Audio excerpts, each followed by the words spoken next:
안녕하십니까. 대학 오피셜 내피셜입니다. 3월이 되었는데요. 3월달 그 전국 모의고사가 연기가 됐습니다. 코로나 바이러스 때문에 그렇겠죠. 이제 요 3월달에 중요한 것 중에 하나가 어느 정도 입시 전략의 방향성을 갖고 계셔야 한다는 말씀을 먼저 드리겠습니다. 번에 걸쳐서 이제 서울대 입시에 관한 전략을 좀 세 번에 걸쳐서 촬영할 계획이 잡혔습니다. 어, 첫 번째 영상은 서울대 입시 요강에서 나타난 변화들을 갖다가 좀 살펴보려고요. 그리고 두 번째 영상에서는 그 서울대 수시 지역균형 전형에 대해서 지원 전략을 좀 분석해 볼 예정이고요. 그 다음에 세 번째 영상에서는 서울대 수시 일반 전형을 다뤄볼 생각입니다. 아무래도 입시 전략에서는 이제 가장 중요한 데이터들이 일단은 합격선이 어느 정도 형성이 되는지 내신 성적 분석을 해드릴 거고요. 그 다음에 경쟁률, 그 다음에 충원 합격에 관한 분석도 해드릴 거고, 그 다음에 서류에서 핵심 포인트, 그 다음에 자기소와 관련된 팁, 그 다음에 면접과 관련된 팁 등등을 영상에 담을 예정입니다. 앞으로 계속 제작되는 영상에 관심을 가지시고 끝까지 시청해 주시면 감사하고요. 도움이 되셨다라고 생각이 드시면 구독과 좋아요를 눌러주시면 제가 영상 제작을 하는데 많은 동기부여가 될 것 같습니다. 오늘 영상은 입시 전략을 짠다는 것에 대해서 사실상 서울대나 연고대 수준 같은 경우는 아무래도 내신 성적에 관한 영향력을 무시할 수 없기 때문에 고등학교 1학년 때부터 이제 거시적인 안목의 전략이 있었어야 합니다. 근데 아마도 지금 현재 내신 성적이 1등급 때 최소 뭐 2.1, 1에서 2 사이에 있는 학생들이 대상이 될 거라고 저도 예상은 합니다. 그래서 그 학생들을 염두에 둔 영상이다라고 보시면 되겠죠. 근데 보통 고등학교 3학년 올라갔을 때 이제 학교 담임 선생님들이 이런 얘기들을 많이 하십니다. 너희들은 수시를 타겟팅해야 돼. 정시는 재수생들이 꽉 잡았어. 이제 이렇게 멘트를 날리시는 그 담임 선생님들도 종종 계십니다. 하지만 수능 성적과 혹은 그 내신 성적 사이의 어떤 상관관계, 즉 합격생을 위주로 해서 상관관계를 분석해 봤을 때, 뭐 서울대에 합격하는 학생, 내신 좋은 학생들이 수능 성적이 꼭 나쁜 것은 아닙니다. 나쁘지도 않고, 물론 일반 전형 같은 경우 수능 최저학력 기준이 없기는 하지만 그렇다고 합격생을 분석해 봤을 때 저희 조사를 해본 결과 내신 성적과 수능 성적은 상관성이 좀 크다, 있다 이렇게 말씀을 드리는 게 옳을 것 같습니다. 그 말씀을 드리는 이유는 고3 학생들이든 재수생이든 이 입시 전략에 있어서 수시와 정시를 별개로 생각하실 필요는 없다는 말씀을 좀 드리고 싶어서 그래요. 요즘은 최상위권의 어떤 트렌드는 정시를 목표로 하면서 수시는 좀 더 상향 지원을 하는 형태로 지원 전략을 많이들 짭니다. 그러니까 뭐 수시에 올인한다거나 정시에 올인한다거나 이럴 경우는 중위권, 하위권 뭐 이런 층에서 이 수시 전략이 언급될 가능성이 크다라고 이렇게 말씀을 드리고, 최상위권 같은 경우는 수능도 놓쳐서는 안 되고 그리고 내신도 놓쳐서는 안 되는, 근데 뭐 이렇게 되면 굉장히 부담스러운데요. 학습에 관한 상담을 해드릴 때 말씀을 드리겠지만 학습 전략은 내신이든 수능이든 사실 공통점이 상당히 많습니다. 근데 그걸 별개로 생각하는 경우가 있는데 이제 종종 이제 학부모님들이 납득하지 못하면 그런 말씀을 드리죠. 뭐 같은 사과라도 그 사과를 근사한 박스에 넣어서 백화점에서 파는 거하고, 그 다음에 이제 검정색 비닐봉다리에 넣어서 시장에서 파는 거하고, 물론 포장은 다르겠죠. 즉 형식이 다르고 평가하는 방법이 다르긴 하지만, 그렇다고 해서 그것이 사과의 본질이 전혀 달라진 것은 아니다라는 말씀을 제가 종종 드리거든요. 그래서 뭐 수능과 내신 관리는 별개의 목표다라고 생각하시는 경우가 있는데, 공부의 본질로 봤을 때는 사실은 그렇지 않다. 오늘 영상 서울대 지원 전략 1탄. 근데 2021학년도 서울대 입시요강 이 변경사항의 핵심 사항은 일단 인원수 변화를 좀 살펴볼 거고요. 그 다음에 그 수시 직윤 최저 학력 기준이 변화된 점이 좀 있습니다. 그거를 좀 살펴보고, 그 다음에 그 서울대는 다른 그 일반 사립대학과는 좀 다르게 수시에서만 뽑는 학과들이 있습니다. 그래서 그 점을 좀 조심해서 봐야 할 것 같아서, 크게 그 핵심 사항은 그 세 가지를 가지고 오늘 영상을 찍도록 하겠습니다. 먼저 이제 그 2021학년도 그 서울대 신입생 선발에 있어서의 큰 틀은 작년 2020학년도 선발 큰 틀과 크게 다르지는 않습니다.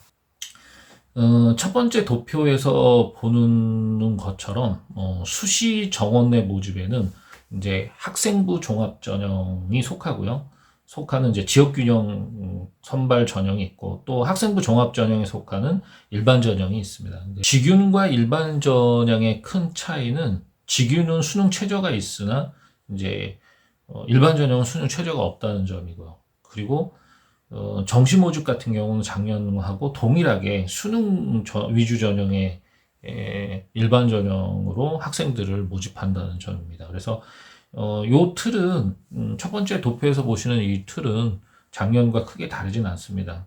이제 두 번째 도표에서 보시면 이제 그 신입생 모집 인원의 변화가 이제 나타나고 있는데, 큰 특징은 이렇습니다. 수시 일반 전형의 비중이 2020학년도에는 54.7%였는데요. 이게 53%로 줄어들고 있고요. 대신 정시 일반 전형은 21.5%에서 23.2%로 증가한다는 점이 특징입니다. 근데 이거는 이렇게 이해를 하시면 될 것 같아요. 이제 그 교육부에서 정시 확대에 관한 그 어드밴티지를 주겠다라고 이미 발표가 된 상황이기 때문에, 뭐 서울대도 그 교육부의 흐름에 이제 서서히 발을 맞춰가는, 이제 이게 본격적으로 이제 22학년도, 23학년도에는 정시 그 확대 정책을 본격적으로 펼쳐야 되기 때문에 그런 어떤 과도기적인 어떤 변화가 나타나는 게 정시 일반 전형이 증가하고 이제 수시 일반 전형이 좀 감소하는 그러한 변화가 있다라고 이렇게 말씀을 드리겠습니다. 그 다음으로 이제 그 서울대 이제 지역균형 선발에서 나타나는 변화가 하나 있는데, 직윤 같은 경우는 수능 최저가 있습니다. 수능 최저가 있고, 그 수능 최저를 기준에 있어서 일부 좀 완화된 내용이 있는데요. 모든 과목에서 이제 완화가 나타난 건 아닙니다. 4개 영역에 있어서 본다라는 거는 동일한데, 특히 이제 탐구 영역 2등급 충족 기준을 갖다가 작년 같은 경우는 두 과목 모두 2등급 이내였습니다. 근데 이게 2개 과목 등급 합이 4 이내로 완화되었다는 점이죠. 그러니까 뭐 한 과목은 1등급 나오고 한 과목은 3등급이 나와도 합이 4가 되지 않겠습니까? 이게 이제 완화됐다라고 보시면 되는데, 근데 이렇게 그 완화되는 거 이유는 이제 제가 예전에 찍었던 그 영상에서 말씀을 드렸는데, 학령 인구 감소와 연결이 된다라고 저는 생각이 듭니다. 학령 인구가 감소가 되면서 과목별 등급 인원이 줄어드는데, 문제가 되는 건요, 탐구 과목이라고 보시면 되겠죠. 탐구 과목은 인원수가 많고 적음에 따라서 유불리가 발생되기도 하거든요. 1등, 그러니까 뭐 5천 명이 지원하는 과목하고 10만 뭐 5만 명, 10만 명이 지원하는 과목하고 1등급 인원이 다르기 때문에 거기서 발생되는 어떤 그 문제점, 그리고 그런 데서 어떤 유불리가 생기는 것을 인식했다고 보셔야 되겠죠. 잘 아시다시피 이제 어떤 과목이든 상대평가로 진행되는 과목들은 1등급은 4% 지점, 뭐 2등급은 누적 11% 지점, 뭐 3등급은 누적 23% 지점에서 형성이 되거든요.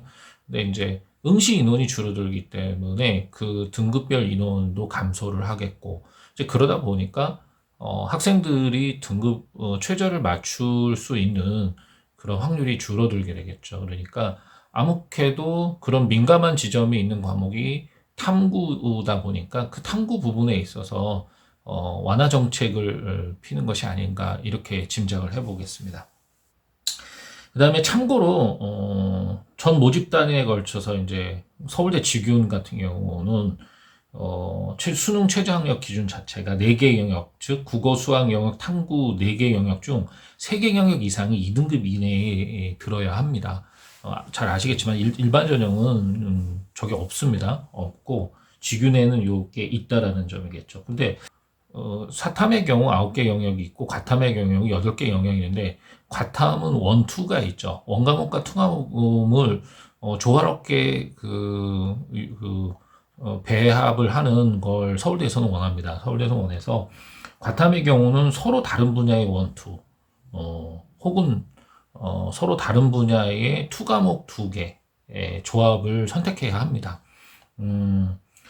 그런데 이제 예를 들어서 동일 과목 안에서 뭐 동일 과목 쪽에서 예를 들어서 화원, 화투 이런 식으로 선택을 할 경우는 인정해주지 않거든요. 그래서 서울대를 노리고 있는 학생들 같은 경우 큰 틀 안에서 생각을 하실 때 탐구 선택에 있어서 그 적절한 그 투과목 선택 전략을 염두에 두셔야 됩니다.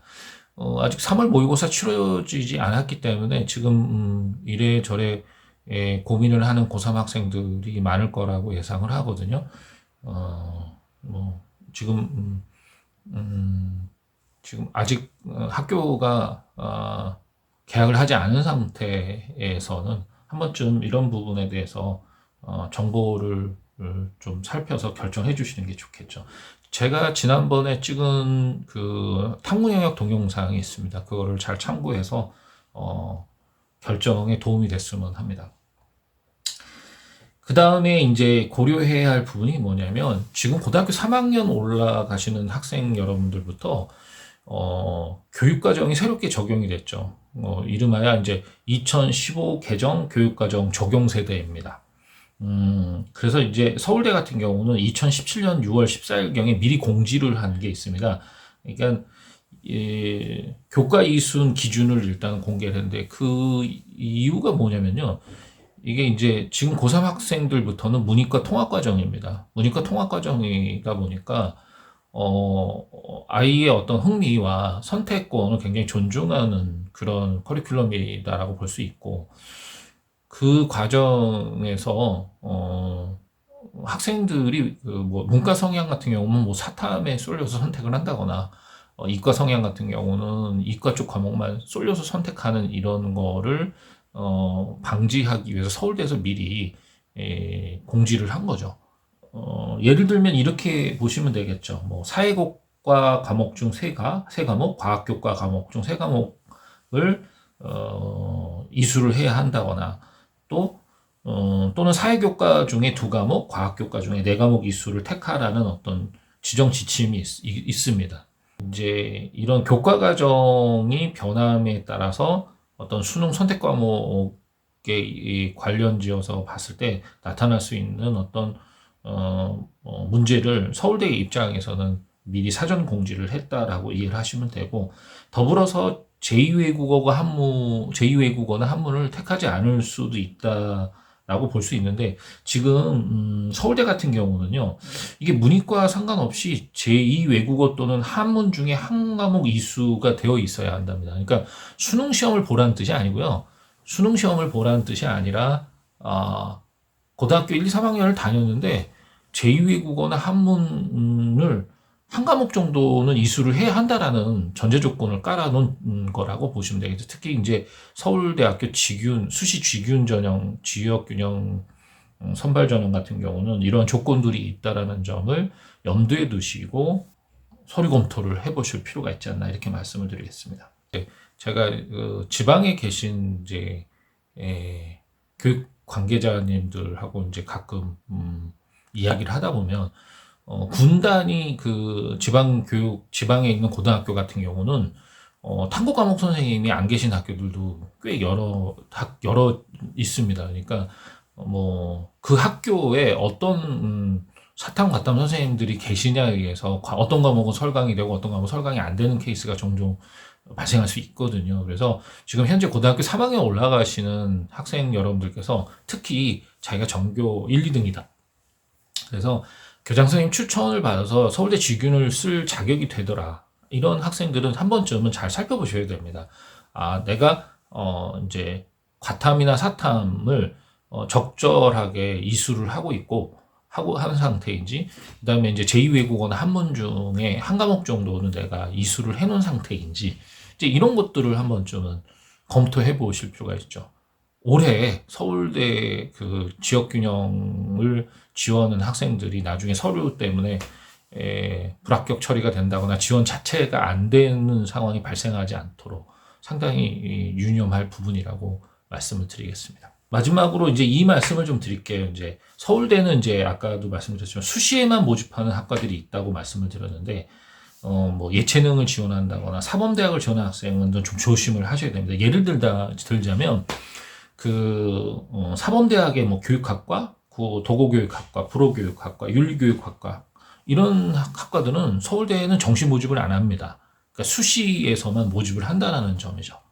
그래서 이 과에 어떤 뜻이 있는 어떤 학생들이거나 또 예체능 같은 경우도 수시로만 모집을 하지 정시로 모집을 하지 않습니다. 이제 그거를 모르고 이제 막연히 내가 서울대 포트폴리오를 준비해야지 이렇게 생각하고 시험을 보다가 중간에 이제 학습 계획이나 아니면 수시 정시 지원 계획을 바꿔야 하는 상황이 발생할 수도 있으니까 조심을 해야겠죠. 네, 오늘 영상은 여기까지 마치겠습니다. 다시 한번 구독과 좋아요를 부탁드리고요. 다음 영상은 서울대 수시 지역균형 합격선 하고요. 경쟁률, 이제 서류 전형의 핵심 사항을 다뤄볼 거고요. 그 다음에 자소서 팁, 그 다음에 면접에 관해서 좀 자세히 말씀을 드리도록 하겠습니다. 네, 감사합니다.